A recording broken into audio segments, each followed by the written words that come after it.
Hey guys, thanks for tuning back into Pixel Rich Games, where we strive in making super hard, super fun. This episode of Hyrule Warriors Age of Calamity is super special for me. After a very long while, we're finally back at it. Our first janky build vid for Wave 1 DLC, Mid-Air Attack Damage FLAIL Link. I also have a Pure Bow Link vid which took advantage of this amazing seal to dish out surprisingly very good amounts of damage. Links in the description and at the top right. Alright, before we go any further, don't forget to smash that subscribe button if you haven't yet and help this channel reach more Age of Calamity players out there. Here's the Mona Lisa of Age of Calamity. Look at that beauty. A whopping 132% damage increase. This more than doubles our damage output. Granted, it doesn't buff all our attacks, but where else in the game can you get this much? Let me help you. Nowhere. Now, if you're so used to playing FLAIL Link with attack speed, let me say that you will need some time to adjust to this build. I often make the mistake of going straight to a strong attack, not because I didn't press Y, but rather I keyed in the combo too fast. Okay, so the biggest question to answer. Do I think this build is Apocalyptic viable? Absolutely, bro. All the clips in this vid were taken in Apocalyptic mode. Let's start first with how to take care of normal monsters with this build. This build can do cleanup super fast and super easy. BTW, our go-to combo for this build is our YX, cause this gets us airborne where we do our damage. I do prefer just using the 3 Ys once I'm in the air, and if you see me doing the last X, it's just because I wanna press it. No particular reason. I find the 3 Ys more efficient, especially when dealing damage to weak point meters, cause I can drop to the ground faster and then repeat the combo.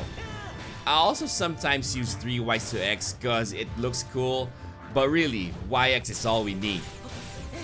Now let's talk about the new Moblin party in EX missions. As FLAIL Link, we do have a huge advantage over other champions because of our ZR, which is an awesome gap closer and weak point smasher at the same time. This is so good that in normal mode, you can still play this very aggressively. However, in Apocalyptic, we need to calm down and play smarter. After getting the first weak point attack in, the game will start bringing in normal moblins with whiz robes.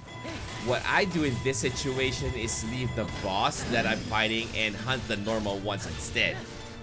2v1 is still okay, but more than that, getting stunned once almost means death in Apocalyptic mode. Another thing to take note of is it's harder to fight the boss moblin that has the exploding barrels. I tend to play more defensively against that with this build, because if I go in the air and get caught by the barrel, full hearts go down to 1/4. It's that crazy. For the big choo-choos, I don't have a special strategy using this build, so I'm gonna skip that and go straight to our friends from a natural disaster. For the first 2 Talus fights, we only have one main objective. Keep them on the ground longer by breaking their arms. Not just one, but both arms, okay? And this is how I do that with Link.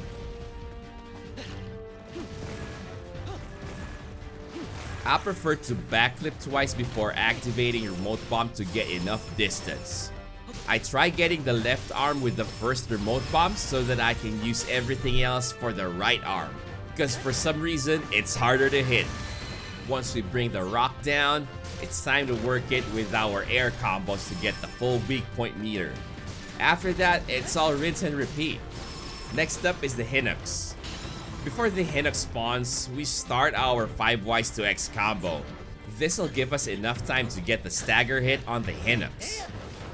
Following up with Stasis, then our aerial combo again is what we want to achieve here. If that doesn't work, it's all good, not a problem. Depending on how familiar with this fight you are is how aggressive you can actually go. If you already took some hits prior, I would suggest waiting for stasis and remote bomb queues for big weak point meter damage windows.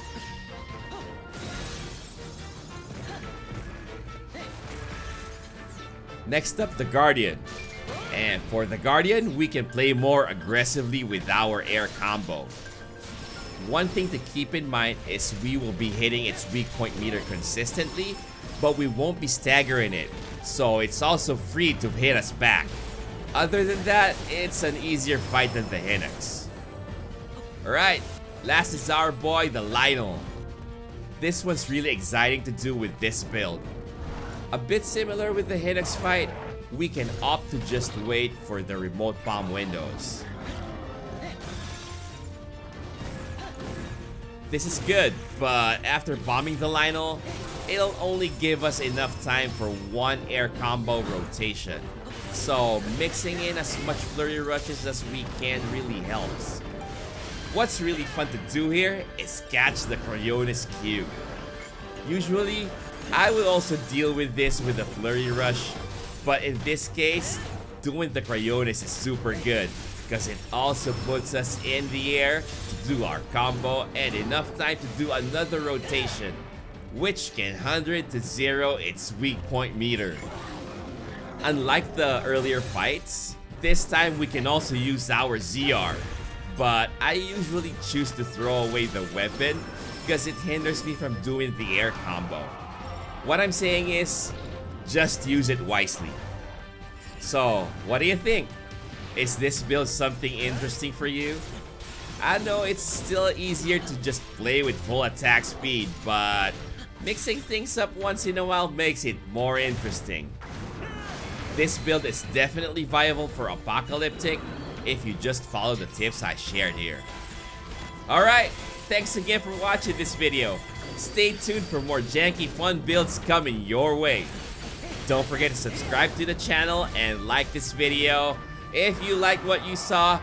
If you did not, just like it all the same.